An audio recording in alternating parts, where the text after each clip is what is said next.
वहां बाहर आए, उस राजा को मूर्छा से ठीक किया और उसकी उंगली पूरी कर दी। जब उसकी पीड़ा मिट्टी, उंगली भी पूरी कर दी। अब वो जो दुष्ट टाइप के लोग थे ईर्षालु, वो तो मानने नहीं, लेकिन वहाँ कई हजारों की संख्या में जो दर्शक थे, कई हजारों ने उपदेश दिया, परमात्मा के शेष हो गए। तो ऐसे बहुत से दुख निवारण किए परमात्मा ने। कबीर परमेश्वर जी ने 64 लाख शिष्य सन 1398 से सन 1518 तक परमात्मा 5 वर्ष की आयु में उपदेश दीक्षा करने लगे थे और रामानंद जी को अपना गुरु भी बना लिया था। रामानंद जी को अपना स्वरूप भी दिखा दिया था। रामानंद जी को एक केवल औपचारिक गुरु के रूप में रखा था ताकि आने वाले समय में मर्यादा बनी रहेगी। तो उस दौरान 64 लाख शेष हो गए थे परमात्मा के। पुणात्माओं, हम भगवान को पहचान नहीं सके। उस समय हम 64 लाख उनके अनुयायी तो बन गए थे, लेकिन अपने दुखों का निवारण होने के कारण हम उनके शरण में रहे। लेकिन परमात्मा ये चाहते हैं कि ये मुझे भगवान मान लें, तब ये पार हो सकेंगे। अब क्या बताते हैं कि जैसे आप जी इस ज्ञान से संपूर्ण रूप से परिचित हुए नहीं कि कबीर इज गॉड, तो आपको कोई भी भ्रमित कर देगा और आप परमात्मा से दूर हो जाओगे। तो क्या देखा, एक समय क्या हुआ कि एक गणिका, एक वैश्या थी प्रसिद्ध काशी की, उस बेटी ने एक दिन भगवान का सत्संग सुन लिया। अपने मकान में बैठी बैठी ने झांकी में बैठ गई, कहीं आसपास सत्संग हो रहा था। रात का सत्संग, आवाज दूर तक जाती है। अब उसने अपने कुकर्मों का पता चला कि तेने तो बहुत जुल्म कर दिए। मनुष्य जीवन मिला किस लिए था? भगवान की वाणी वचन से उसके कानों में पड़ रहे थे। उसको तो सुबह करना मुश्किल हो गया और परमात्मा का जहां अगला सत्संग था उसमें पहुंच गई। वहां जाकर कहा, परमात्मा क्या मेरा भी उद्धार हो सकता है? कबीर साहब ने कहा, हाँ बेटी, कितना ही कोई पापी क्यों ना हो, उद्धार हो सकता है। कि भगवान मैं वैसा हूं और ऐसे ऐसे पाप किए हैं। परमात्मा बोले, बेटी कोई बात नहीं, आप भक्ति करो। कहते हैं जैसे कहते हैं एक लोहा पूजा में राखत, एक घर बधिक पड़ो और पारस गुण अवगुण नहीं देखत, करत है कंचन खरो। एक तो लोहा का छुरी बना रखी है कसाई के घर में जो बकरे काटे है, और एक लोहा पूजा में रखी जाती है, मूर्ति बना रखी है भगवान की। इन दोनों ही लोहे को अगर पारस के पास रख दिया जाए, स्पर्श कर दिया जाए, तो दोनों का सोना बना देता है। उसने तो लोहा देखना है, उसने ये नहीं देखना इसने क्या कर रखा है। तो बेटी आप भक्ति करो, ठीक हो जाओ। उस लड़की को तो ज्यादा लगन लगी, ज्यादा से ज्यादा भगवान के चरणों में रहने लगी, ज्यादा सत्संग सुनने आने लगी, कुबद त्याग दी। अब जो भक्त पहले महादुखी थे और उनको हो गया सुख परमात्मा के चरणों में, 10-10, 5-5 वर्ष हो गए थे, किसी ने 15 वर्ष हो गए थे। तो जब ये प्राणी सुखी हो जाता है तो फिर अपनी सोच से चलता है, भगवान वाली छोड़ देता है। जहाँ सत्संग होता था वहाँ वैश्या आती थी, वो लड़की, और वहाँ भगत जन लगे आपस में फुसर फुसर करने, भाई ये तो बात बिगड़ गई, बदनाम हो जावांगे, गुरुजी भी बदनाम हो जाएंगे, या ऐसी नकली लड़की यहाँ आने लगी, ये गलत हो गया भाई, क्या कहेगी दुनिया। और उस लड़की को भी धमकाने लग गया कि यहाँ मत अगर तुम बेइज्जती करावेगी, ये है वो है। वो फिर कैसे हटा, उसको तो पता लग गया कि अब मेरा जीवन परमात्मा के चरणों के अतिरिक्त कहीं नहीं सुरक्षित, और मेरा तो कर्म बिगड़ गए। परमेश्वर कबीर जी से कहा, भगवान अब मैं कहाँ जाऊँ? रोने लगी बुरी तरह। कहा, बेटी क्या बात है कि कुछ भक्त मुझे यहाँ आने से मना करते हैं, कहते हैं तू बदनाम औरत है, गुरुजी को बदनाम करेगी, ये करेगी। तो परमात्मा ने सत्संग के माध्यम से बहुत प्रकार से समझाने की चेष्टा की कि भाई कोष्टी होवे संत बंदगी कीजिए, हो वैसा के विश्वास चरण चित दीजिए। यदि कोई भक्त का कोड भी लाग रहा हो या कोई और महाकष्ट हो, उसे नफरत ना करना, क्योंकि वो भक्त है। और इसी प्रकार यदि वैश्या को भी भगवान का विश्वास है, वो भक्ति करने लगी है, तो उसको भी आदर की दृष्टि से देखना, उसे नफरत ना करना। बहुत से उदाहरण भी दिए, लेकिन हम ढीठ हो जाते हैं, अपनी बुद्धि को ऊपर ही रखते हैं।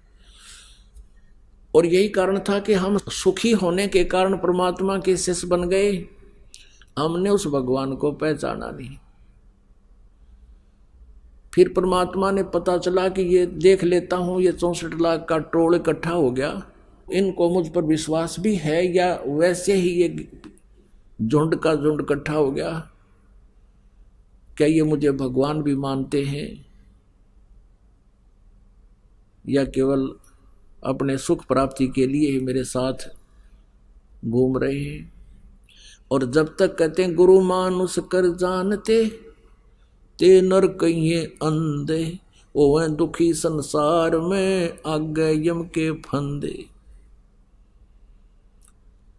अब वो परमात्मा क्या करते, उस लड़की के घर पर चले जाते, अगले बेटी यहां तो कोई मना ना करेगा तुझे, और वहां बैठ जाते आंगन में, चारपाई पर बैठ जाते, लड़की जमीन पर बैठ जाती, उसके दोनों गोडों पर पैर रख लेते परमात्मा, और गेट सामने वाला खुला छोड़ देते जो गली वाला था, और वो लड़की पैर दबाती, परमात्मा चारपाई पर बैठ जाते। अब वहां आस पास के व्यक्ति जाकर उनके चेला ने बताते कि देखो सारे गुरु वैश्या के घर बैठे हैं, देखो किस अतिथि में। वो चेलों को देखा देखी वो लागे, फिर और ज्यादा ही फुसर फुसर होने लगी, भाई बात तो बिगड़ेगी या क्या होगी, कैसा हो गया। फिर परमात्मा कबीर जी ने सोचा कि ला एक कब सुर सुर सुर कहला सुसरी कह दूं। उन्होंने एक हाथी किराए पर ले लिया, और अपना एक साथी था उनका शिष्य रविदास जी, वो ज्यादातर इकट्ठे रहते थे। रविदास जी को परमात्मा पर ज्यादा विश्वास था। एक हाथी लिया किराए पर, और उस लड़की से कहा बेटी तू मेरे साथ पूरे श्रृंगार करके और कल मेरे साथ आना, मेरे साथ चलना तूने। वो लड़की कहने लगी पिताजी जैसे आप आज्ञा दोगे, ये आपका आप ही की बेटी, आप ही का शरीर है। रविदास जी से कहा कि तू मेरा ड्राइवर बन जाना और चलो कल सैर सपट्टा करते हैं। एक बोतल में गंगाजल भर लिया सफेद, और हाथी पर बीच में तो बैठ गए कबीर जी, पाछे बिठा ली वह लड़की वैश्या जो सुप्रसिद्ध थी, सब जाने थे लोग काशी के, और आगे रविदास जी ड्राइवर हो गया हाथी के। और लड़की के ऐसे कंधे पे हाथ रख के, और वो गंगाजल पीवा नो जैसे शराब पिया करता आदमी, और नो झूठ रहे परमात्मा। और हाथी स्टार्ट कर दिया, मेन बाजार में काट दिया। अब जुन सा भी देख यो कौन है, जुल्म कर दिए बस, अरे आम वैश्यावर्ती शुरू होगी, कौन है यो काशी वा, वो कबीर है दानक दुल्हा। और वो जो चेले थे वो बाजार में भी बहुत गणे थे, उनको बुलाओ, उनके दूसरे दुकानदार के आजा दिखाऊंगा तुम्हारे गुरुजी के करतूत। अब वो देखे चेला नो का मत एक दिन गया था बस, मैं कभी नहीं जाया करता। दूसरे को लाए बुला के ने बोला मुझे तो रघुवीर ले गया था एक दिन, मैं तो को नहीं वहां नहीं जाता था, छोड़ रखा मैंने। ऐसे कहते हैं वो 64 लाख के 64 लाख परमात्मा से दूर हो गए। अब क्या बताते हैं, बड़ुआ बड़ुआ सब कहें और कोई न जाने खोजे, दास गरीब कबीर करम ये बांटे सिर का बोझे। अब सब नौके तो बड़ुआ है, नीच है, ऐसा है, गंदे कर्म करता है, देखो शराब पी रहा सरेआम, इसको पता भी नहीं तू कहाँ घूम रहा है। गरीबदास जी कहते हैं वो मूर्ख लोग तो बड़ुआ कह रहे हैं, लेकिन परमात्मा अपने सिर का वजन तार रहे हैं कि 64 लाख का जो वजन रख लिया, और इनमें यदि शेष हैं तो गुरु जी में कभी अविश्वास नहीं हो सकता, और वही पार हो सकते हैं। तो इस प्रकार वो 64 लाख के 64 लाख शेष परमात्मा से दूर हो गए। उनमें से 2 अर्जुन और सरजुन नाम के थे, वो बाहर गए हुए थे। उस समय जो परमात्मा ने लीला की वो वापस आए। शिष्यों ने कहा भाई गुरु जी ने तो सारा काम बिगाड़ दिया, भाई गुरु जी तो शराब पीने लग गए और ऐसे ऐसे सारी कहानी बताई। तो वो कहने लगे रे तुम्हारी जबान कट जाएगी, ऐसा मत बोलो, हम जानते हैं उनको, तुम समझे नहीं हो। अब 1 2 20 30 50 100 1000 लाख आदमी एक बात कहे, कह रहे तो हम सच्ची कहे, हमने आख्या देखा। तो वो भी डगमग हो गए, कहने लगे तू देख लिया श्याम ने उस वैश्या के घर बैठे पाऊंगी। वो दोनों शाम को गए तो परमात्मा ने उनकी भी वो रह रहे थे पिछोड़ मारनी, वही पोजीशन उस दिन बना ली, बेटी सामने बैठी। तब अर्जुन सरदन भी नो कहने लगे गुरु जी यहाँ ना बैठा करो तुम, ये तो एक बदनाम औरत का घर है। तब परमात्मा ने कहा अर्जुन सरजुन तुम मेरे शिष्य नहीं मेरे गुरु बन गए, क्यों मुझे सलाह देने लगे, भाग जाओ यहाँ से। सतगुरु यहाँ ना बैठियो, ये द्वारा है नीच, अर्जुन सरजुन ठाहरे सतगुरु की प्रतीत, ऊंच नीच में हम रहें ये हाड चाम की दे, अर्जुन सरजुन समझियो तुम करियो शब्द सने। अरे बोले आदमी हम तो सब जगह व्यापक हैं, हमें पता है ये क्या सांग है, ये हमारा बना हुआ हाड और मांस है, तुम अपनी भक्ति कर दो, नाम दे रखा कल्याण करवा लो चुप करके। फिर उनके बात समझ में आ गई तुमने तो गलत कर दिया। फिर चरण पकड़ लिए प्रभु हमें अक्षमा कर दो। परमात्मा बोले बेटा अब तुम्हारे अंदर वो बात नहीं रह सकती जो पहले थी, तुम्हें दोष आ चुका है और ये दोष नहीं आना चाहिए। अब तुम मुझसे दोबारा उपदेश भी ले लोगे तुम पार नहीं हो सकते। तो इस बात से वह बहुत दुखी हो गए, हे भगवान फिर पता नहीं कब मनुष्य जीवन मिलेगा। बुरी तरह रोने लगे, न टक्कर मारने लगे मालिक के चरणों में जमीन पर कि हमारा क्या होगा, फिर ना जाने कब जन्म होगा, कब आप जैसे महापुरुष मिलेंगे। तब परमात्मा ने कहा जब वो छक्का दुखी हो लिए सच्ची आत्मा से माफी मांगने लगे तो कहने लगे भाई इसी जन्म में तुम्हारा कल्याण कर दूंगा, लेकिन मैं फिर कभी फिर आऊँगा दोबारा और फिर मैं अपने किसी हंस को उपदेश देकर जाऊँगा, उससे तुम नाम लेना जब कल्याण होगा। तो गरीबदास साहिब जी को मिले परमात्मा, कबीर जी उनको उपदेश दिया, अपनी महिमा से परिचित कराया और उनको नाम देने का आदेश दिया। उनसे उपदेश लेकर फिर अर्जुन सरजुन का कल्याण हुआ और बाकी 64 लाख परमात्मा से विमुख हो गए थे, लेकिन वो चार्ज कर गए थे आपकी बैटरी उस समय, उसी से आपको अब मनुष्य जीवन मिलता हुआ आ रहा है। आज फिर आपको ढूंढ रहे हैं और आप परमात्मा को पहचान रहे हो, आपका अब कल्याण होगा। अब उन फाउल पॉइंटों को जो पहले हम गलतियां कर चुके हैं अब याद रखना, अब वो भूल फिर ना पड़े। वो परमात्मा ने इसीलिए किया था कि जब पीक टाइम आऊगा कदे वो उस टाइम मार ना खा जाए ये नालायक। तो अब वो आ गया भाई सुप्रीम टाइम भगवान की भक्ति का, तो इसमें परमात्मा को समझो पहचानो और कल्याण कराओ। बोलो सतगुरुदेव।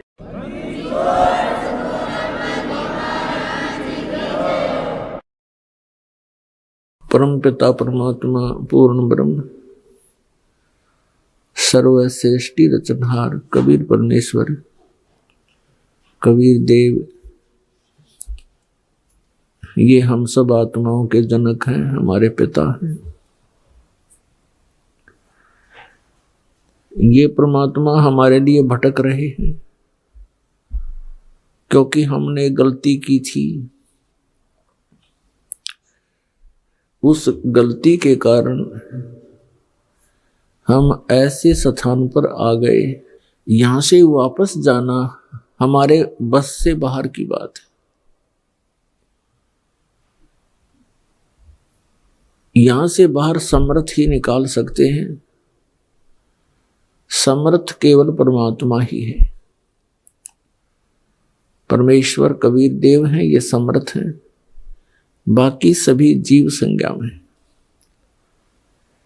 उस समर्थ के सहारे ही हम वापस जा सकते हैं। उस समर्थ ने आकर के हमें यहां से वापस जाने की विधि बताने की चेष्टा की, लेकिन हम बालकपन में, अनजानपने में और काल के संतों, पंथों, महंतों द्वारा भ्रमित हो जाने के कारण हम परमात्मा को पहचान नहीं पाते, और उस परमात्मा को ना पहचान कर हम उसकी उंगली नहीं पकड़ते। हम काल के जाल में रह जाते हैं। वो परमात्मा यहाँ चारों युगों में आते हैं और प्रत्येक युग में वो ऐसी लीला करते हैं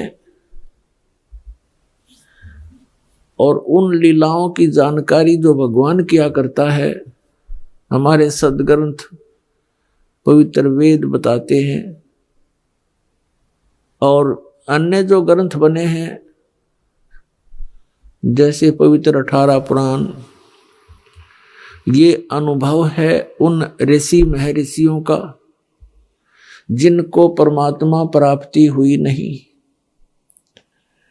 और जैसे संतों की वाणी है जिनमें कौन कौन से संत हैं जिनको परमात्मा प्राप्ति हुई है और उनके विषय में दास को जानकारी है। आदरणीय धर्मदास साहिब जी, आदरणीय मलुकदास साहिब जी, आदरणीय नानक साहिब जी, आदरणीय दादू दास साहिब जी, आदरणीय गरीबदास साहिब जी, गांव छुरानी, जिला दद्दर, हरियाणा प्रांत वाले, आदरणीय गीसा दास साहिब जी, गांव खेखड़ा, जिला मेरठ, उत्तर प्रदेश, भारत वाले। इन महापुरुषों के जो अमृत वचन हैं ये परमात्मा प्राप्त हंस हैं, परम हंस हैं। इनके जो वचन हैं और जो वेदों के कथन हैं और जो श्रीमद् भगवत गीता का जो वर्णन है, इन सब का एक मेल है। क्योंकि पवित्र श्रीमद् भगवत गीता पवित्र चारों वेदों का ही सारांश है। और पवित्र कुरान शरीफ, पवित्र बाइबल, ये इन कुछ अंश इनका गीता, वेदों और महापुरुषों की वाणी से मिलता है, शेष नहीं मिलता। उसका कारण क्या है कि जैसे पवित्र बाइबल के अंदर उत्पत्ति ग्रंथ है,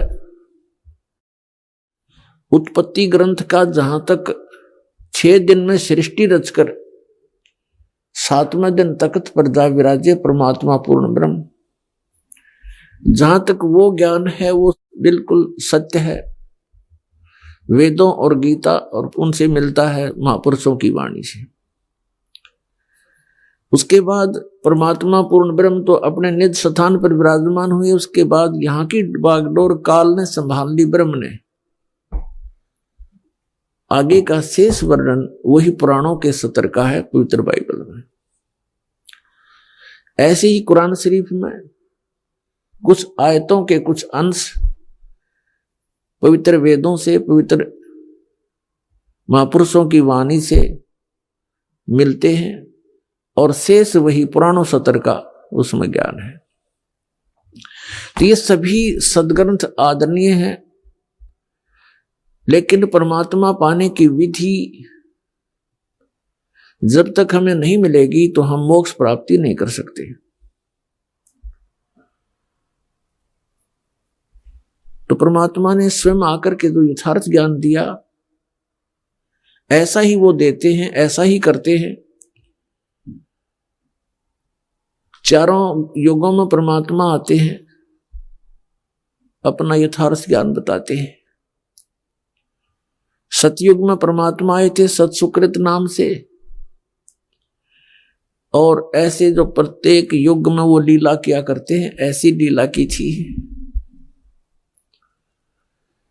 सतलोक से चलकर आए, एक सरोवर के अंदर कमल के फूल के ऊपर विराजमान हुए, वहां से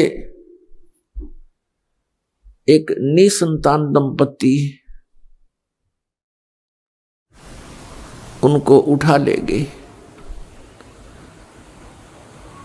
परमात्मा ने आहार नहीं किया। कुंवारी गाय का दूध परमात्मा की कृपा से ही गाय ने दूध दिया, बछिया ने, वो दूध पान किया। तो प्रत्येक युग में परमेश्वर कबीर जी ऐसी ही लीला करते हैं और वो सतलोक से चलकर आते हैं, शिशु रूप धारण करते हैं, जल के ऊपर विराजमान होते हैं, जिस कारण से इस परम अक्षर ब्रह्म को, सत्य पुरुष को, कबीर देव जी को नारायण भी कहा जाता है। उस पूर्ण परमात्मा की उपमा के आधार से यहाँ के अन्य भगवानों को भी नारायण कहने लगे। जैसे भगवान विष्णु जी शेष नाग की सैया पर विराजमान होते हैं, जिस कारण से कहते हैं ये नारायण कहलाते हैं। पुण्यात्माओं, गृह मंत्री तो भारत सरकार का भी होता है और गृह मंत्री एक प्रांत सरकार का भी होता है। इसमें दिन रात का अंतर होता है। ऐसे ही इसको समझ लेना। अपने आत्माओं, परमात्मा चारों युगों में आते हैं। सतयुग में सतसुकृत नाम से आए थे और त्रेता में मुनिंदर नाम से, द्वापर में करुणा में नाम से, और कलयुग में वो अपने ओरिजिनल नाम से, कबीर नाम से, कबीर देव नाम से प्रकट हुए। पुण्यात्माओं, ये कबीर नाम इतना पवित्र है, इसको स्वाभाविक भी अगर आपकी जुबान से उच्चारण हो जाए तो भी पुण्य आता है। ये इतना पवित्र नाम है। और कुरान शरीफ में तो यहां तक लिखा है कि ये एक कलमा है उनका, अल्लाहु अकबर, अल्लाह कबीर। कहते हैं ये मंत्र जो है, कलमा माने मंत्र, ये ऐसा मंत्र है आसमान के सभी दरवाजों को खोल देता है। अब कहने का भाव ये है कि इन महापुरुषों को जो ज्ञान हुआ हजरत मोहम्मद जी को, वो अधूरा ज्ञान था। अधूरे का मतलब है जैसे कुरान शरीफ सूरत फुरकानी 25 और आयत नंबर 52 से 59 तक कुरान शरीफ के ज्ञान देने वाले अल्लाह ने अपने द्वारा भेजे गए उस पैगंबर नबी को, यानी हजरत मोहम्मद जी को संदेश दिया है। आयत नंबर 52 में कहा है कि मैं जिस कबीर अल्लाह के विषय में तुझे बताने जा रहा हूं, तू मेरी हिदायत पर विश्वास करना। और ये काफिर इस कबीर को अल्लाह नहीं मानते, ये तो अन्य देवी देवताओं तक सीमित हैं। इनके साथ तू संघर्ष करना। संघर्ष का, जिहाद का अर्थ कोई खून खराबा, लड़ाई झगड़ा, लठ बजाना नहीं। जिहाद का अर्थ है संघर्ष करना। इनकी बातों में मत आना, मेरे द्वारा दिए गए ज्ञान पर दृढ़ रहना। इतनी सी बात है। तो क्या बताया कि मैं जिस कबीर के बारे में जिक्र कर रहा हूं, ये सुप्रीम पावर है और ये वही परमात्मा है जिसने 6 दिन में सृष्टि रची, 7वां दिन तख्त पर जा विराजा। और ये वही परमात्मा है जिसने पृथ्वी बनाई, पृथ्वी के अंदर मीठा खारा जल भर दिया। और ये वही कबीर परमात्मा अपने भक्तों के पापों को नाश कर देता है। और ये परमात्मा वही है जिसने 6 दिन में सृष्टि रची, 7वां दिन तख्त पर जा विराजा। ये अल्लाह कबीर है और इसकी खबर किसी बाखबर से पूछो। पुण्यात्माओं, सदग्रंथों को समझना जीव सतर का काम नहीं है। जिस पर परमात्मा की कृपा हो उसकी बुद्धि को खोल देते हैं, नहीं तो काल ने सबकी बुद्धि को बंद कर रखा है। उसने रिमोट अपने हाथ में रखा है। और जब परमात्मा परमेश्वर कबीर जी की कृपा होती है जिस प्राणी के ऊपर, वही फिर इन गूढ़ रहस्यों को समझ और समझा सकता है। इस दास पर दया करी परमात्मा ने। आप पुण्यात्माओं के लिए कि इन सदग्रंथों में दबे खजाने को खोलने की वो की मुझे दे दी, वह चाबी दे दी, ताकि मैं आपके रूबरू खजाना कर सकूं। इसमें स्पष्ट किया हुआ है कि पूरा मुसलमान समाज ये कहता है कि जो कुरान शरीफ का ज्ञान दिया वो हमारा भगवान है, अल्लाह है, खुदा है, और वो इसी को बड़ा अल्लाह कहते हैं कि सबसे बड़ा यही है। अब कुरान शरीफ के ज्ञान देने वाला तो स्पष्ट कर रहा है कुरान शरीफ में सूरत फुरकानी 25 आयत नंबर 59 में कहता है कि वो परमात्मा जिसने 6 दिन में सृष्टि रची, 7वां दिन तख्त पर जा विराजा, वो परमात्मा है कबीर। और उसकी खबर किसी बाखबर से पूछो। इससे सिद्ध हो गया कि कुरान शरीफ के ज्ञान देने वाला अल्लाह से भिन्न है वो सुप्रीम पावर। तो इस दृष्टिकोण से दास कहता है कि हजरत मोहम्मद को जो ज्ञान प्राप्त हुआ वो कंप्लीट नहीं है।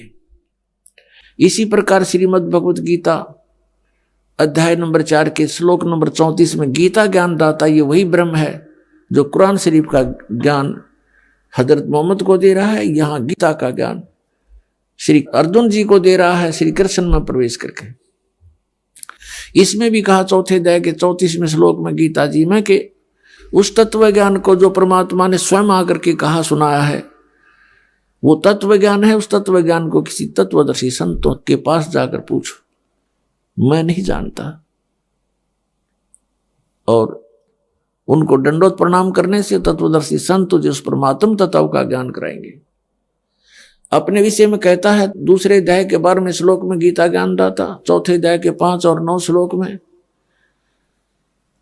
और 10वें अध्याय के दूसरे श्लोक में अर्जुन तेरे और मेरे बहुत जन्म हो चुके, तू नहीं जानता मैं जानता हूं। इसे सिद्ध हो गया कि गीता ज्ञान दाता नाशवान है, ये कंप्लीट गॉड नहीं है। ये स्वयं कह रहा 18वें अध्याय के 62वें श्लोक में कि तू सर्वभाव से उस परमेश्वर की शरण में जा, उसकी कृपा से ही तू परम शांति को और सनातन परम धाम को प्राप्त होगा। तो इति सिद्धम के गीता ज्ञान दाता से अन्य कोई और सुप्रीम पावर है। इति सिद्धम कि कुरान शरीफ के ज्ञान दाता से भी अन्य कोई सुप्रीम पावर है, वो कबीर है, वो कबीर है। ये कहां से प्रमाण है? पवित्र चारों वेदों में और पवित्र उन महापुरुषों की वाणी में जिन्होंने परमात्मा को पाया है, जिनके नाम अभी आपको गिनाए थे। तो ये परमात्मा चारों युगों में आते हैं, स्वयं यहां चलकर आते हैं, अपनी जानकारी यथार्थ रूप में वो स्वयं ही देते हैं, अपने द्वारा रची हुई सृष्टि का ज्ञान वो स्वयं ही देते हैं। कलयुग में परमात्मा कबीर नाम से आए। ये परमात्मा कहते हैं मैं रोत हूं सृष्टि को, सृष्टि रोए मोहे, और कह कबीर हमारे वियोग को समझ नहीं सकता कोई। मैं रोवत हूं सृष्टि को। परमात्मा कहते हैं कि मैं अपने बच्चों को रो रहा हूं, इनके लिए भटक रहा हूं कि किसी प्रकार इनकी आंखें खुल जाएं, इनको ये शुद्धि आवे, ध्यान आवे कि तुम कहां पड़े हो इस गंदे लोक में। सारा जीवन बर्बाद कर देते हो, माया जोड़ जोड़ के कोठी बंगले बना बना में अनमोल मनुष्य जीवन बर्बाद कर देते हो। 1 मिनट में मृत्यु हो जाती है, मकान पूरा हुआ नहीं मृत्यु हो जाती है, तो शर्मा मारेंगे उस मकान का जिसका हमें ये भरोसा नहीं कि कल क्या हो जाए जीव के संग में। और जो मूल कार्य था जीवन का, इस मनुष्य जीवन का, वो हमसे भुला दिया। एक फिर ऐसा माहौल बना दिया काल भगवान ने। आप देखते हो कहीं पर कोई ताश खेलकर अपना जीवन नाश कर रहा है, इतने अनमोल जीवन को, इतने अनमोल जीवन को, और बांके बाड़े खो रहे हैं बगैर ज्ञान के। पुणात्माओं आप भी ऐसे ही थे, हम भी ऐसे ही थे। और जिस दिन से परमात्मा के ज्ञान की रोशनी हुई है उस दिन से वो दिन याद है जिस दिन से ये संदेश मिला था भगवान का, ये मार्ग हमें प्राप्त हुआ। तो इस प्रकार इस ज्ञान को आपसे प्रार्थना है जनसाधारण तक भी पहुंचाओ। अपने भाई बहन रिश्तेदार अड़ोसी पड़ोसी गुआंढी सबसे प्यार से समझाने की चेष्टा करो। ये महा उपकार का कार्य है, महापरोपकार का कार्य है। अपने जीवन को हम नष्ट कर रहे हैं और हम भूल गए उस मार्ग को, भूल गए हम इस मनुष्य जीवन के मूल कार्य को। तो उसको बताने के लिए स्वयं परमेश्वर आते हैं। अब चारों युगों में परमात्मा आए, क्या बताते हैं? मैं रोवत हूं सृष्टि को और ये सृष्टि रोवे मोहे। ये बूढ़ी आत्मा जब दुखी होती है, किसी का पुत्र मर जाता है, किसी की पुत्री विधवा हो जाती है, किसी का और ना जाने कितने प्रकार की आपदाएं शरीर पर आ जाती हैं, तो फिर ये भगवान की खोज करते हैं। और काल ने जगह जगह अपने दूत एजेंट बना दिए, बैठा दिए, जिनके पास कोई भक्ति नहीं, कोई पावर नहीं कि वो किसी संस्कार को बदल सके, कोई प्रारब्ध कर्म का नाश कर सके। तो उन संतों के पास भटक कर ये प्राणी आखिर में मृत्यु को प्राप्त हो जाता है, क्योंकि उनके पास वो मंत्र नहीं है, उनके पास उस परमात्मा की पावर नहीं है जो हमारे प्रारब्ध में आए हुए संकटों का नाश कर सके। इसलिए इन्होंने अपना अज्ञान विधान बना दिया कि परमात्मा पाप नाश नहीं कर सकता, क्योंकि इनके द्वारा की गई उपासना से वो लाभ मिला नहीं। जिस कारण से इन्होंने अपने अज्ञान सोच शास्त्र विरुद्ध ज्ञान से भर दिए, अन्य अपने उपनिषद बनाकर अपने सोच की, अपने अनुभव की पुस्तकें बनाकर समाज में फीड कर दी और कह दिया कि वेदों और गीता और पुराणों के आधार से हमने इनको रचा है। बोली जनता ने उनको महाविद्वान मानकर संस्कृत के ज्ञाताओं को, और ये जान लिया कि इसमें जो लिखा वेदों वाला ही ज्ञान है। तो जिस कारण से हम जो थोड़ा बहुत विद्वान बनने की चेष्टा की तो उस अज्ञान को ठोक लिया। जो उन अज्ञानी ऋषि महर्षि मंडलेश्वरों का ज्ञान था, उनके द्वारा बनाए गए उपनिषद पढ़ते रहे, वेदों तक हमारी पहुंच हुई नहीं। और जब समाधान के लिए हम घर से निकले, क्योंकि जब प्राणी दुखी होता है, जब तक इसके पुण्य चलते हैं इसको कोई हानि नहीं होती। घर में भी सुख होता है, संतान भी ठीक होती है। तो ये सोचता है कि जो साधनाएं मैं प्रतिदिन करता हूं इससे मुझे लाभ हो रहा है। उनके करते करते फिर एकदम बिजली गिर जाती है, उसका कोई प्रोटेक्शन हो नहीं पाता, तो फिर ये सोचता है कि अब क्या करूं। फिर कोई बताता है कि वहां ऐसे ऐसे एक मंदिर में महात्मा रहता है, वहां जाइए। उस मंदिर के महात्मा के पास जाता है तो जैसा भी वो मंदिर का पुजारी बताता है जंतर मंत्र वो भी करता है, उससे कोई लाभ नहीं होता। फिर आगे चलता है, कोई बताता है कि वहां गुफा में बैठा है एक महात्मा, तो वहां चला जाता है। कोई कहता है वहां जगन्नाथ जी के मंदिर में जाने से आपके सर्व पाप नाश हो जाएंगे, वहां भी जाता है। वहां से भी जब लाभ नहीं होता तो फिर या तो मर लेता है तब तक, या फिर नास्तिक हो जाता है। और फिर धनी बनने के लिए दूसरे तरीके अपनाता है, जैसे रिश्वत लेना, चोरी करना, डाके मारना, मिलावट करना, झूठ बोल कर ठगना। तो ये विधि धनी होने की नहीं, ये तो दूना निर्धन होता प्राणी से, पाप का भागी बनता है। अन्य तरीके से जुड़ा हुआ धन जीव के पास कभी नहीं रहेगा, क्योंकि वो उसके भाग्य में नहीं है। जैसे एक व्यक्ति बता रहा था कि मेरा पुत्र, इकलौता पुत्र बीमार हुआ, उसके उपचार के लिए जैसा भी जिसने कोई बताया, पहले तो लोकल डॉक्टरों से, शहर के डॉक्टरों से दिखाया, राहत नहीं मिली। किसी ने बताया कि वहां झाड़ा लगवा लो, जाते ठीक हो जाता है, वहां गए। उसने जैसी क्रियाएं महीने 2 महीने की बताई वो की, हजारों रुपये लग गया, कोई लाभ नहीं हुआ। फिर किसी ने कहीं बताया, किसी ने किसी पहाड़ पर बताया। अंत में फिर इतना कमजोर हो गया कि वो all India medical institute Delhi में दिखा, तो वहां जांच से पता चला कि उसके दोनों किडनी खराब हो गई। जैसे तैसे करके रिश्तेदारों से किडनी ले करके पैसे में बदलवाई, चेंज करवाई, लड़का स्वस्थ हो गया। आज से 15-20 वर्ष पहले की बात है। उसमें कहता पूरे प्रोसीजर में, उसके पूरे ट्रीटमेंट में 3.5 लाख रुपए खर्च हो गए। वर्तमान की तो पुण्यात्मा वो 20 लाख समझो उसके बाद खुशी मनाई कि चलो बच्चा जीवित हो गया, पैसे की कोई बात नहीं। वो बता रहा था कि मैंने जो पैसा कमाया था, अब इस ज्ञान के सुनने से मेरी आंखें खुली कि मुझे ये सजा थोड़ी थी। क्या हुआ कि 6 महीने के बाद वही लड़का बस दुर्घटना में मारा गया। इकलौता पुत्र, जिसको सुखी बनाने के लिए, धनी बनाने के लिए मैंने बहुत सी गलतियां की, 2 के 20 बना करके वस्तुएं बेची, कोई नकली कोई असली बेची। एक बार तो पैसा बहुत आता दिखा, जब बच्चा बीमार हुआ, रोज प्रतिदिन खर्च होने लगा, वो पैसा भी गया और भी कर्जा मेरे सिर पर हो गया और वो पुत्र भी चला गया। अब आपके ज्ञान से, सत्संग से पता चला कि वो पैसा तो गया सो गया, लेकिन वो पाप ज्यों के त्यों रखे हैं जो उस धन के इकट्ठा करने में हुए थे। मेरा कलेजा कांप गया। आज आपके वचन, परमात्मा के वचन सारे साची लगे, और जब तक मैं सुखी था मेरे कान्ना में भी प्रवेश नहीं होते थे। मैं राम नाम को सुनकर प्रसन्न नहीं होता था, क्योंकि मैं सुखी गना था। तो पुण्यात्माओं, हम ऐसे नास्तिक बनवा दिए काल ने। काल का उद्देश्य है कि ये भगवान से दूर हो जाएं, और विशेषकर कलयुग में, क्योंकि कलयुग में परमात्मा से इसका प्रॉमिस हो गया है, हुआ था।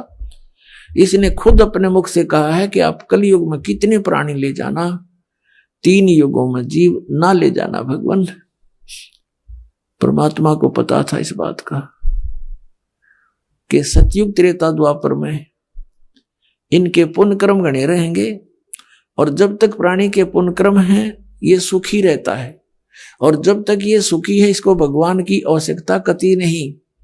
जैसा, लेकिन आत्मा भगवान की भक्ति बिना रह नहीं सकती। तो जैसा भी ये समाज से या किसी अन्य व्यक्ति से जो ज्ञान सुन लिया भक्ति का, उस पर आरूढ़ होकर के साधना करता रहता है। वो सोच तो ये रहा कि इन साधनाओं से मुझे पुण्य हो रहा है, और वो हो रहा है उसके पूर्व जन्म से प्रारब्ध ही प्राप्त हो रहा है। तो जिस कारण से सतयुग त्रेता द्वापर तक ये प्राणी परमात्मा को चाहता नहीं, अगर उस ज्ञान से, उस मार्ग से हटकर भी बताना चाहे तो कति स्वीकार नहीं करता, क्योंकि सबकी समाधियां लगती हैं, सब शरीर होता है, बलिष्ठ होते हैं। तो अब कलयुग में आकर इन सभी गुणों की हानि हो जाती है। ना शरीर बलिष्ठ रहता है, ना पूर्व जन्म के पुण्य रहते हैं, साधनाएं भी करते हैं लेकिन फिर भी दुखी रहते हैं। तो परमात्मा ने यह समय इसलिए सिलेक्ट किया था। काल ने यह सोचा था कि तब तक मैं इनको नास्तिक बना दूंगा, अपने दूत भेजकर इनको भ्रमित कर दूंगा, परमात्मा से कोसों दूर कर दूंगा, परमात्मा का नामो निशान मिटा दूंगा। और इसने जितना संभव हो सका कर दिया। लेकिन समर्थ की अब शक्ति देखना, अब नए सिरे से विधान बन रहा है, नए सिरे से भगवान की जानकारी हो रही है। परमात्मा का हमें नामो निशान पता नहीं था, अब कबीर को भगवान बताते हैं। तो अज्ञान आधार से ये मन स्वीकार करने को कतई तैयार नहीं होता। खड़े पैर गाड़ दे है अड़ियल घोड़े की तरह। लेकिन सच्चाई में इतनी ताकत होती है कि वो अपना स्थान अवश्य बनाती है। अब इसने अपना पूरा जोर लगा दिया, मजहबों में बांट दिया हमारे को। हिंदू बनाए, फिर ईसाई बनाए, मुसलमान बनाए, सिख बना दिए। अब इसके बाद भी इसका नहीं, इसकी सब्र नहीं हुआ, इसको संतुष्टि नहीं हुई, तृप्ति नहीं हुई, तो इसने फिर ये नकली पंथ चला दिए। राधा स्वामी, धन धन सतगुरु, जय गुरुदेव, और ये सच्चा सौदा, और ये दिनोदाड़ा, ताराचंद वाला, ठाकुर सिंगाला, और निरंकारी सतपाल महाराज, और योत्रा, ये क्या नाम है, अमेरिका में रहता है वो, बाल योगेश्वर कहते हैं, या साराम सुधांशु, ये दूत बेच दिया अपने। इनको कख पता नहीं, भक्ति मार्ग कर करोड़ों व्यक्तियों को बर्बाद कर दिया इन्होंने। इससे पहले महात्मा बुद्ध भेजा था इसने। अब महात्मा बुद्ध कौन था? ये स्वर्ग लोक से आया हुआ प्राणी था, पिछले पुण्यकर्मी प्राणी था, राजा का लड़का था। राज भी त्याग दिया, क्योंकि वो सुख जो स्वर्ग में है यहाँ की किसी वस्तु में नहीं है, और जो सतलोक में है वो यहाँ के स्वर्ग में भी नहीं है। तो जो प्राणी जहां के सुख से कुछ प्रभावित होता है, तो उसने उस आधार से राज त्याग दिया। तो उस सुख की तलाश में ये निकला घर से स्वयंभू, कोई संत मिला नहीं, अपनी मर्जी से, पिछले अभ्यास से, पिछले पुण्य के प्रभाव से इसने अपने आप ही हठ योग करना शुरू कर दिया, जो ये पहले किया करते हैं। हठ योग करने से इसने आहार भी त्याग दिया। गया के अंदर एक वट वृक्ष के नीचे बैठ कर इसने साधना की महीनों तक। इसके प्राण जाने को हो गए, अस्थि पिंजर सूख गया।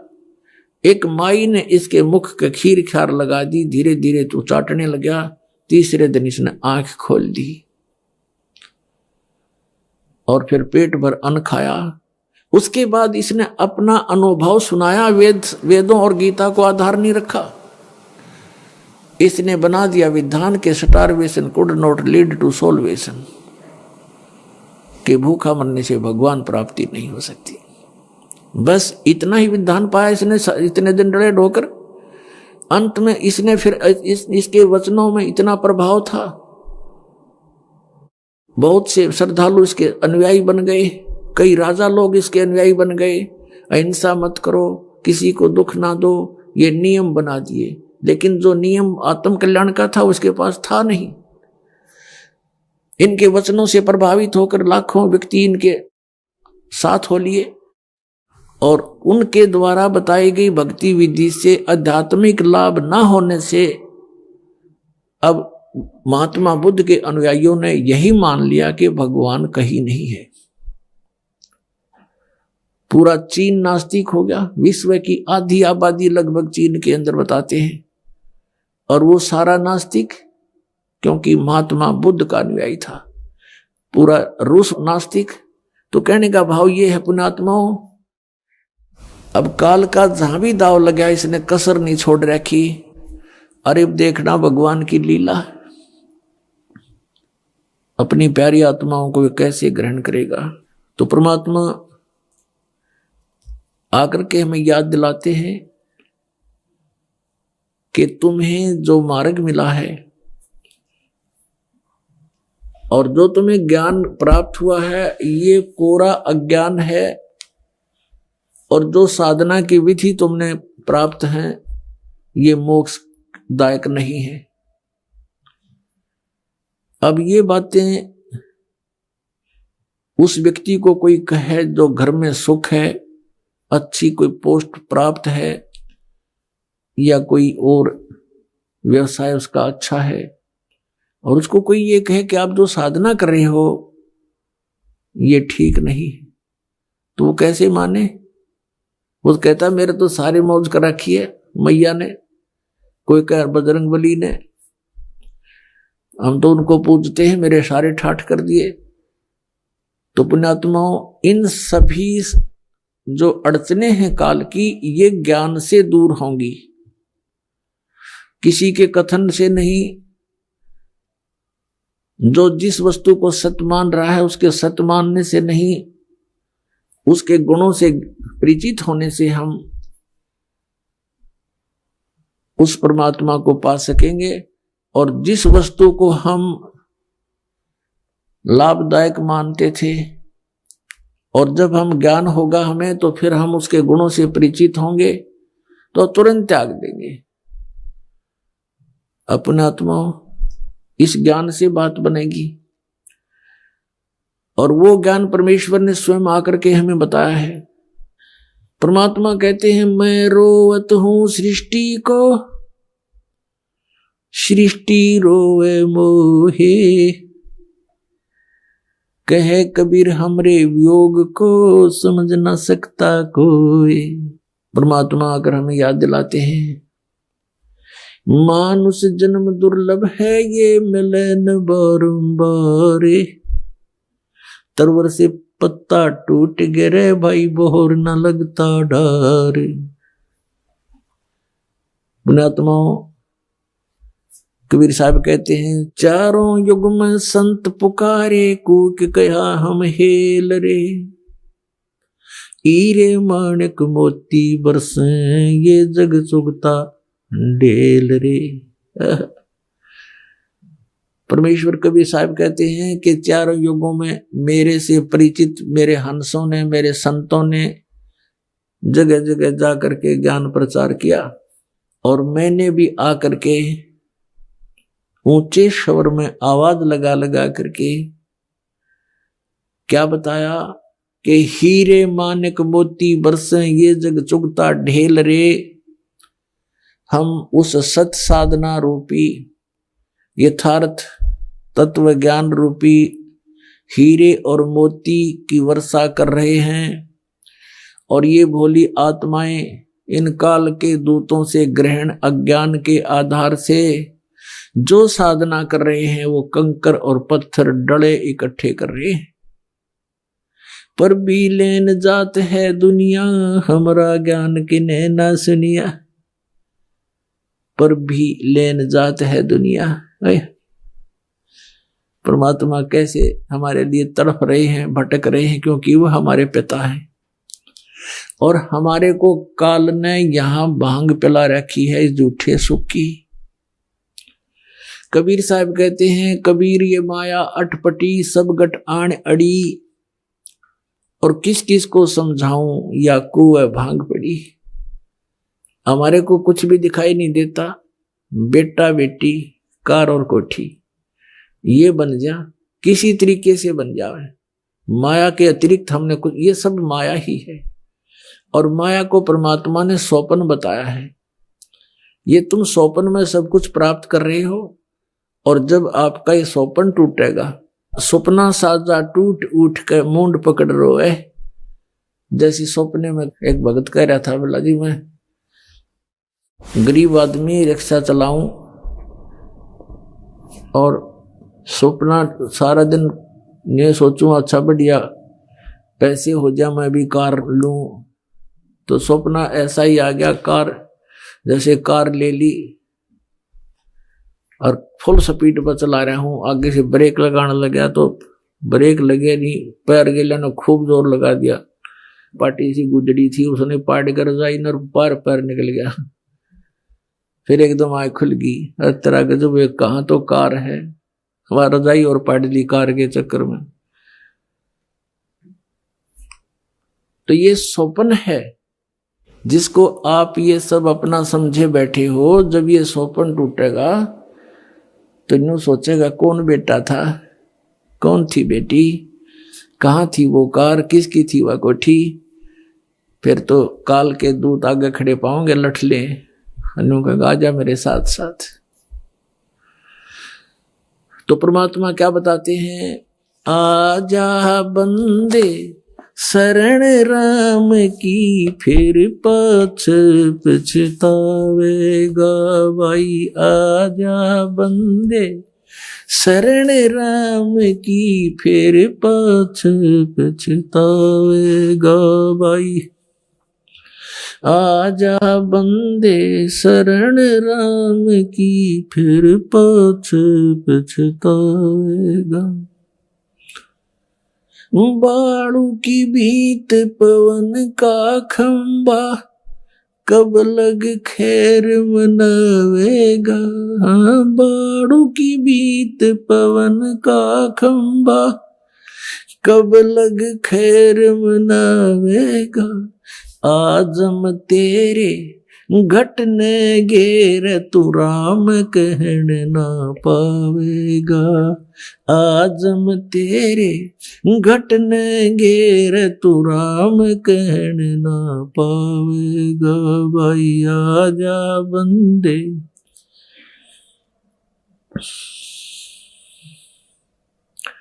गा भाई, आजा बंदे शरण राम की फिर पाछ पछतावे।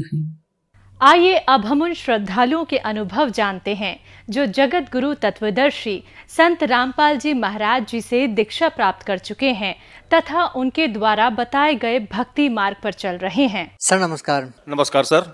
क्या नाम है आपका? मेरा गोविंद प्रसाद शुक्ला है जी। गोविंद प्रसाद जी कहाँ से आए हैं आप? जिला कटनी से आया हूँ, ग्राम जोहला से हूँ। सर क्या करते हैं आप? मेरा काम है क्लिनिक का और गाड़ियाँ चलती हैं जी।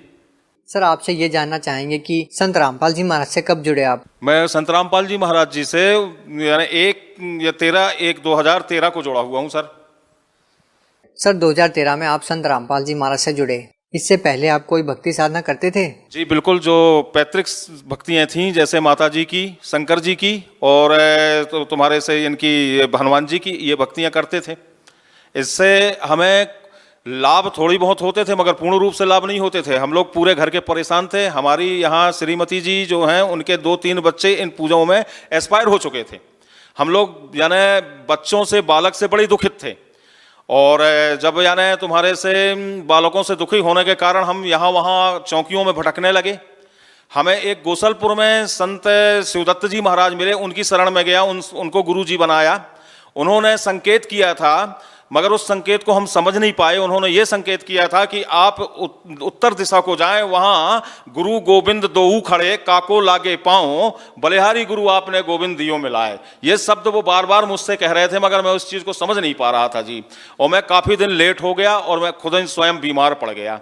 बीमारी पड़ने से मैं घर के कार्य जो आने वाले हैं वो रुक गए क्योंकि देख रेख करना था मुझे ही। फिर इसके बाद यानी तुम्हारे से मैं अस्पताल में भर्ती हो गया। भर्ती होने में रिपोर्ट आई, मेरी रिपोर्ट में ये हुआ कि आपके यूरिन ब्लैडर में पस पैदा हो गई है, ये यूरिन ब्लैडर को ऑपरेशन होगा। इसके बाद यानी मैं बेड में आ गया सर जी। धीरे धीरे दवाइयों गोलियों से मुझे कुछ असर हुआ। एक बेटी को मैंने गोदनामा लिया है, उस बेटी को मैंने पलंग पे लिटाया था जी। इसके बाद यानी तुम्हारे से उसका कोई पैर एक रिमोट कंट्रोल पे लगता है तो साधना वो चैनल चल जाता है टीवी में। उसमें गुरु जी, यही तत्वदर्शी संत रामपाल जी ये बता रहे थे कि यानी गीता का पूरा सिलेबर बता रहे थे, अनुत्तम का अर्थ बता रहे थे और बढ़ा हुआ काल के विषय में बता रहे थे। तो वो हम लोग ब्राह्मण पद्धति से जुड़े हुए हैं, वेद को थोड़ा बहुत जाने हैं और पढ़े हैं। तो ये जो आश्चर्यजनक बात जो हुई, इसको हमने रेगुलर कंटिन्यूज देखने लगे। ये देखते देखते देखते देखते कुछ पीलियां पट्टी, लाल पट्टियां चलती थी, उसमें नंबर आता था सतलोक बरवाला आश्रम का। वहां हमने फोन लगाया जी। फोन लगाने के बाद वहां से आश्रम से किसी भक्त ने फोन उठाया और हमारा पता पूछा। पता पूछने के बाद एक ढीमर खेड़ा में भगत जी थे, उनके पास फोन गया। वो ढीमर खेड़ा वाले भगत जी मेरे पास फोन किए और बोले आप मुझे सुबह आके मिलो। मेरी हालत बहुत गंभीर थी, इसके बाद भी मैं गया। सर क्या बीमारी थी आपको? मेरे को बीमारी ये थी सर कि ब्लड ट्यूब में मेरे को एक प्रकार का पस आ गया था और इन्फेक्शन हो गया था। उस इन्फेक्शन को डॉक्टर लोग वो कह रहे थे कि इसमें आपको ऑपरेशन करना पड़ेगा। मगर जब उन्होंने बताया, जो जिसके पास फोन आया था आश्रम का, वो भी भक्त थे, उन्होंने बताया आप वहां जुड़ो, वहां जुड़ने से आपको पूरी यानी लाभ। कहाँ पे? सतलोक आश्रम बरवाला, संत रामपाल जी के शरण में आप जाइए। परमात्मा के रूप में आए हुए हैं, वो आपका रोग ठीक कर सकते हैं। उस उद्देश्य से और विश्वास से हम वहां पहुंचे। सर आपने संत रामपाल जी महाराज से नाम दीक्षा ली, क्या आपको जो बीमारी थी क्या आपको उसमें कोई राहत मिली? हाँ बिल्कुल, बहुत राहत मिली। क्योंकि जब हम आश्रम पहुंचे, आश्रम पहुंचने में परमात्मा का नामदान लिया और जो उन्होंने मुझे उपदेश दिया, उस उपदेश देने के बाद उन्होंने आशीर्वाद दिया। आशीर्वाद देने के बाद तत्क्षण में मेरा ये रोग वहीं के वहीं दर्द बिल्कुल ठीक हो गया। सर आप एक डॉक्टर हैं, क्या आप मानते हैं कि मेडिकल साइंस इस बात को मानती हैं कि एक संत के आशीर्वाद देने से, नाम जाप की कमाई करने से ऐसी बीमारियां ठीक हो सकती है? साइंस नहीं मानेगा इस चीज को, मगर वेद के आधार पे, धर्म भक्ति के आधार पे ये सभी लोग मान सकते हैं। हो सकता है ऐसा, होनी को अनहोनी कर सकते हैं। परमात्मा कहते हैं, परमात्मा पूर्ण रूप से यानी सुख देते हैं। पूजा सुख के लिए की जाती है, दुख के लिए नहीं जाती। पिछली जो पूजा हम लोग करते थे उसमें काफी दुख प्राप्त होता था। सर यदि संत रामपाल जी महाराज के आशीर्वाद से, उनसे नाम दीक्षा लेने से लोग ठीक हो जाने लगेंगे तो फिर मेडिकल्स में जो भीड़ होती है वो बंद हो जाएगी, मेडिकल बंद हो जाएंगे, तो सर मेडिकल में जाएगा कौन? मेडिकल में वो जो संत रामपाल जी से जो भक्ति प्राप्त करेंगे, शक्तियों के द्वारा, वेदों में प्रमाण रहित सुख देने वाला परमात्मा की जो अपन भक्ति करेंगे, उससे पूर्ण रूप से हमें लाभ मिलेगा और मेडिकल लाइन में जाना ही नहीं पड़ेगा। तो फिर सर लोग संत रामपाल जी महाराज के पास ही क्यों नहीं आ जाते? क्यों अपना पैसा और समय बर्बाद कर रहे हैं? तो हाथ जोड़ के उनसे सभी से विनती करता हूँ कि आप तत्वदर्शी संत रामपाल जी आए हुए हैं, आप उनकी शरण में जाके जितना भी रोग है आप पूर्ण रूप से ठीक करवा सकते हैं। सर आप खुद एक डॉक्टर हैं, क्या आपको ऐसा नहीं लगता कि किसी भी संत के आशीर्वाद देने से इतनी भयंकर बीमारियों का ठीक होना एक साधारण बात नहीं है? ये मेरे ऊपर ये बीती हुई है, मैं अपनी बीती बता रहा हूं। मैं स्वयं ठीक हुआ हूं तो दूसरे कोई ठीक हो सकते हैं जी। सर जो भी व्यक्ति गुरु धारण करता है, भक्ति करता है, तो वो निश्चित ही इस प्रकार से नाम लेता है कि उसको शारीरिक लाभ मिले, आध्यात्मिक लाभ मिले, मानसिक लाभ मिले। आपको बीमारी में राहत मिली है। हम आपसे जानना चाहेंगे कि संत रामपाल जी महाराज से नाम दीक्षा लेने के बाद आपको और क्या लाभ मिले? और हमें बहुत से लाभ मिले। जैसे हमारे परिवार के हमारा साथ नहीं दे रहे थे, वो साथ कुछ देने लगे, और धंधे और व्यापार हमारे थोड़े थोड़े बढ़ने लगे जो रुके हुए थे। हमारी बीमारी ठीक हो गई, हम अपने बच्चों को पालने लगे, हम अपनी भक्त श्रीमती जी को भी जोड़ दिए, श्रीमती जी की भी तबीयत ठीक हो गई। हमारी बिटिया जो थी छोटी, परमात्मा के आशीर्वाद से पूर्ण रूप से चलने लगी, जो चलती नहीं थी। वो कारणवश मैं यहाँ नहीं लाया हूँ, नहीं जो भी है जिन भक्त समाजों को पूछना है या जगत को पूछना है या माताओं बहनों को पूछना हो तो मेरा मोबाइल नंबर ले लें और मेरे से कांटेक्ट कर लें। सर आपसे एक और बात जानना चाहेंगे। आप एक डॉक्टर हैं और स्वास्थ्य के बारे में आप अच्छे से बता सकते हैं कि किस प्रकार से हिंदुस्तान में नशा अपना प्रभाव जमा चुका है। नशा छुड़वाने के लिए सरकार रोज नई नई योजनाएं लेकर आती है, नशा मुक्ति केंद्र खोलती है, लाखों करोड़ों रुपए की योजनाएं सरकार लेकर आती है, लेकिन बावजूद इसके सरकार को उन योजनाओं में कामयाबी हासिल नहीं होती है। लेकिन दूसरी ओर एक ऐसा संत जो अपने ज्ञान मात्र से, अपने आशीर्वाद से, भक्ति की विधि से लाखों करोड़ों लोगों को नशे से दूर कर चुके हैं, दहेज प्रथा से दूर कर चुके हैं। सर क्या कहना चाहेंगे, ऐसा कैसे संभव है, और सरकार के लिए क्या मैसेज देना चाहेंगे इस बारे में? सरकार के लिए मैं तो हाथ जोड़ के ये मैसेज दूंगा, पूर्ण रूप से संत रामपाल जी से नाम दीक्षा लेके नशा मुक्त कराएं। क्योंकि नशा मैं भी किया करता था, शराब पीता था, सिगरेट पीता था, बीड़ी पिया करता था, कभी कभी गांजे भी पिया लिया करता था और बहुत दुरुपयोग किया करता था अपने जीवन को। जब संत रामपाल जी से मैं जुड़ा तो तत्क्षण मात्र से आशीर्वाद देने से मेरा नशा 1 घंटे के अंदर छूट गया जी। सर आपसे एक अंतिम प्रश्न और जानना चाहेंगे। हिंदुस्तान में बहुत सारे धर्मगुरु हैं, लाखों करोड़ों की तादाद में उनके फॉलोअर्स भी हैं, तो फिर लोग संत रामपाल जी महाराज से नाम दीक्षा क्यों ले? हाँ, दूसरे जो संत हैं उनका कहना है कि पाप कर्म नहीं कट सकते, और हमारे गुरु जी का कहना है कि पाप वेद के आधार से कट सकते हैं। इसीलिए मैं सब भाइयों बहनों से ये प्रार्थना करूंगा कि हमारे संत रामपाल जी से आएं और नाम दीक्षा लें।